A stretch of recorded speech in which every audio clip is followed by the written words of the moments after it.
ಸರ್ಕಾರಿ ಆಸ್ಪತ್ರೆಯಲ್ಲಿ ವೈದ್ಯರ ಕೊರತೆ ವಿಚಾರದಲ್ಲಿ ಆರೋಗ್ಯ ಸಚಿವರು ಗುಡ್ ನ್ಯೂಸ್ ಕೊಟ್ಟಿದ್ದಾರೆ. ಹುಬ್ಬಳ್ಳಿಯಲ್ಲಿ ಮಾತನಾಡಿದ ಆರೋಗ್ಯ ಸಚಿವ ದಿನೇಶ್ ಗುಂಡೂರಾವ್ 225 ವೈದ್ಯರ ನೇಮಕಕ್ಕೆ ಅನುಮೋದನೆ ಸಿಕ್ಕಿದೆ. ಕೂಡಲೇ ವೈದ್ಯರು ಮತ್ತು ಸಿಬ್ಬಂದಿ ನೇಮಕಕ್ಕೆ ಕ್ರಮ ತೆಗೆದುಕೊಳ್ಳಲಾಗುತ್ತೆ.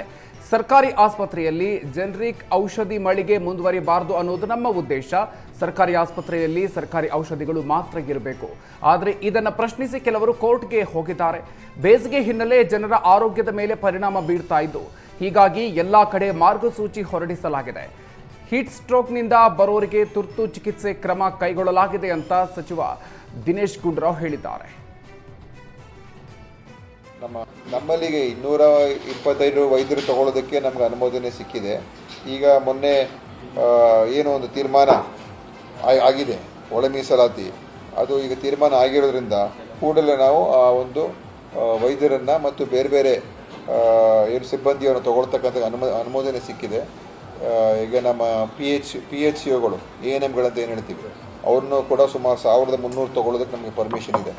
ಸೊ ಅವರು 224 ವೈದ್ಯರು, ತಜ್ಞ ವೈದ್ಯರು, MBBS ಡಾಕ್ಟರ್ಸು ಎಲ್ಲ ಈಗ ಕೂಡಲೇ ನಾವು ಅದನ್ನು ರಿಕ್ರೂಟ್ಮೆಂಟ್ ಮಾಡೋದಕ್ಕೆ ನಮ್ಮ ಎಲ್ಲ ಸಜ್ಜಾಗ್ತಾ ಇದೆ. ಇದು ಯಾಕೆ ಅಂತ ಹೇಳಿದ್ರೆ ನಮ್ಮಲ್ಲಿ ಮಾರಾಟ ಆಗಬಾರ್ದು ಔಷಧಿಗಳು. ಸರ್ಕಾರಿ ಆಸ್ಪತ್ರೆಯಲ್ಲಿ ಸರ್ಕಾರಿ ಔಷಧಿಗಳು ಮಾರಾಟ ಆಗಬಾರ್ದು, ಅಷ್ಟೇ ಇರುವಂಥ ಒಂದೇ ಉದ್ದೇಶ. ಅದಕ್ಕೆ ನಾವು ಅದನ್ನು ಮುಂದುವರಿಸಬಾರ್ದು ಅಂತ ಹೇಳಿದ್ದೀವಿ. ಆದರೆ ಕೆಲವರೆಲ್ಲ ಕೋರ್ಟ್ಗೆ ಹೋಗಿದ್ದಾರೆ, ಕೋರ್ಟಿಂದ ಕೂಡ ಕೆಲವು ಆದೇಶಗಳು ಬಂದಿದೆ. ಸಚಿವ ಡಿ ಸುಧಾಕರ್ ಬಗ್ಗೆ HD ಕುಮಾರಸ್ವಾಮಿ ವಿವಾದಾತ್ಮಕ ಹೇಳಿಕೆ ವಿಚಾರವಾಗಿ HD ಕುಮಾರಸ್ವಾಮಿ ಇವತ್ತು ಉಲ್ಟಾ ಹೊಡೆದಿದ್ದಾರೆ. ಆಸ್ಪತ್ರೆಯಲ್ಲಿ ಇದ್ದವರ ಬಗ್ಗೆ ಯಾಕೆ ಮಾತಾಡಬೇಕು, ಆಸ್ಪತ್ರೆಯಿಂದ ಹೊರಗಿರುವವರ ಬಗ್ಗೆ ಚರ್ಚೆ ಮಾಡೋಣ. ನಾನು ವಿವಾದಾತ್ಮಕ ಹೇಳಿಕೆ ಕೊಟ್ಟಿಲ್ಲ, ವಿವಾದ ಮಾಡಿಕೊಂಡಿರೋದು ನೀವು ಅಂತ HD ಕುಮಾರಸ್ವಾಮಿ ಹೇಳಿದ್ದಾರೆ. ವಿವಾದ ನೀವು ಮಾಡ್ಕೊಂಡಿದ್ದೀರಿ, ನಾನು ಮಾಡಿಲ್ಲ. ವಿವಾದ ಏನಿಲ್ಲ ಬನ್ನಿ, ಅದನ್ನು ಯಾಕೆ ಅಷ್ಟು ದೊಡ್ಡದು ಮಾಡ್ತೀರಿ? ಆಸ್ಪತ್ರೆ ಇರೋದ್ರ ಬಗ್ಗೆ, ಆಸ್ಪತ್ರೆ ಹೊರಗಡೆ ಇರೋದ್ರ ಬಗ್ಗೆ ಚರ್ಚೆ ಮಾಡೋದು ಬನ್ನಿ. ಈಗ ಬೇಡ, ಆಸ್ಪತ್ರೆ ಇರೋ ಬಗ್ಗೆ ಚರ್ಚೆ ಮಾಡಬಾರ್ದು.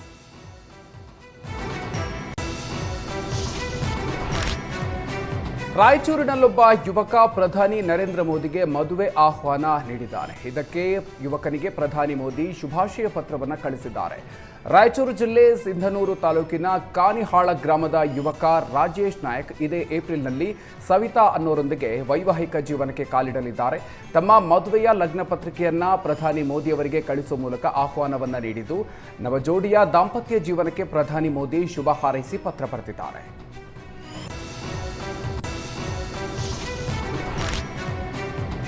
SSLC ಉತ್ತರ ಪತ್ರಿಕೆ ಮೌಲ್ಯಮಾಪನದಲ್ಲಿ ಇಂಗ್ಲಿಷ್ ಭಾಷೆಯಲ್ಲಿ 44 ಅಂಕಗಳಿಂದ ವಿದ್ಯಾರ್ಥಿ ವಂಚಿತನಾಗಿದ್ದ ಪರೀಕ್ಷಾ ಮಂಡಳಿಯ ತಪ್ಪು ಬಟಾ ಬಯಲಾಗಿದೆ. 72 ಅಂಕ ಬರಬೇಕಾಗಿದ್ದ ಜಾಗದಲ್ಲಿ ಕೇವಲ 28 ಅಂಕ ಮಾತ್ರ ನಮೂದಾಗಿತ್ತು. ಶೃಂಗೇರಿ ಪಟ್ಟಣದ ಸರ್ಕಾರಿ ಪ್ರೌಢಶಾಲೆ ವಿದ್ಯಾರ್ಥಿ ರಾಮದತ್ತ ಶರ್ಮಾಗೆ ಕಂಪ್ಯೂಟರ್ ಆಪರೇಟರ್ ಮಾಡಿದ ಎಡವಟ್ಟಿನಿಂದಾಗಿ ವಿದ್ಯಾರ್ಥಿಗೆ ಅನ್ಯಾಯ ಆಗಿತ್ತು. 28 ಅಂಕ ಕಂಡು ಕಂಗಾಲಾಗಿದ್ದ. ಸ್ಕ್ಯಾನ್ ಕಾಪಿ ಬಂದ ಬಳಿಕ ಪರೀಕ್ಷಾ ಮಂಡಳಿಯ ತಪ್ಪು ಬಾಟಾ ಬಯಲಾಗಿದೆ. ಇದೀಗ 72 ಅಂಕ ಕಂಡು ವಿದ್ಯಾರ್ಥಿ ರಾಮದತ್ತ ಶರ್ಮಾ ಖುಷಿಯಾಗಿದ್ದಾರೆ. ದಾವಣಗೆರೆ ಪಂಚಮಸಾಲಿ ಪೀಠದಲ್ಲಿ ವಚನಾನಂದ ಶ್ರೀ ಮತ್ತು ಟ್ರಸ್ಟಿಗಳ ಕಾಳಗ ತಾರಕಕ್ಕೇರಿದ್ದು, ಇವತ್ತು ಭಕ್ತರು ಟ್ರಸ್ಟ್ ಸದಸ್ಯರ ಸಮ್ಮುಖದಲ್ಲಿ ಪಂಚಮಸಾಲಿ ಪೀಠದ ಲೆಕ್ಕ ಮಂಡಿಸಲಾಯಿತು. ದಾವಣಗೆರೆಯ ಹರಿಹರ ಪೀಠದಲ್ಲಿ ಲೆಕ್ಕ ಕೊಡುವ ಸಮಾವೇಶ ನಡೆದಿದ್ದು, 2018ರಿಂದ 2026ರವರೆಗಿನ 18 ವರ್ಷದ ಲೆಕ್ಕವನ್ನು ಟ್ರಸ್ಟಿಗಳು ತೆರೆದಿಟ್ಟರು.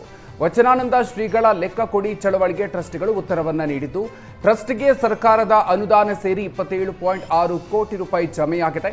ಪ್ರತಿ ವರ್ಷ ಸರ್ಕಾರಕ್ಕೆ ಲೆಕ್ಕ ಕೊಡ್ತಾ ಇದ್ದೀವಿ ಅಂತ ಧರ್ಮದರ್ಶಿ ಉಮಾಪತಿ ಹೇಳಿದ್ರು. ನಾವು ಲೆಕ್ಕ ಕೊಡೋದಕ್ಕೆ ಹೆದರೋದಿಲ್ಲ, ಟ್ರಸ್ಟ್ ಮೇಲೆ ಸುಳ್ಳು ಆರೋಪವನ್ನ ಮಾಡ್ತಾ ಇದ್ದಾರೆ. ಮಠದ ಜಮೀನು ಸ್ವಂತ ಹೆಸರಿಗೆ ಮಾಡಿಕೊಂಡ್ರು ಅನ್ನೋದು ಸುಳ್ಳು ಅಂತ ಲೆಕ್ಕ ಕೊಡುವ ಸಮಾವೇಶದಲ್ಲಿ ಧರ್ಮದರ್ಶಿ ಉಮಾಪತಿ ಹೇಳಿಕೆ ನೀಡಿದ್ದಾರೆ.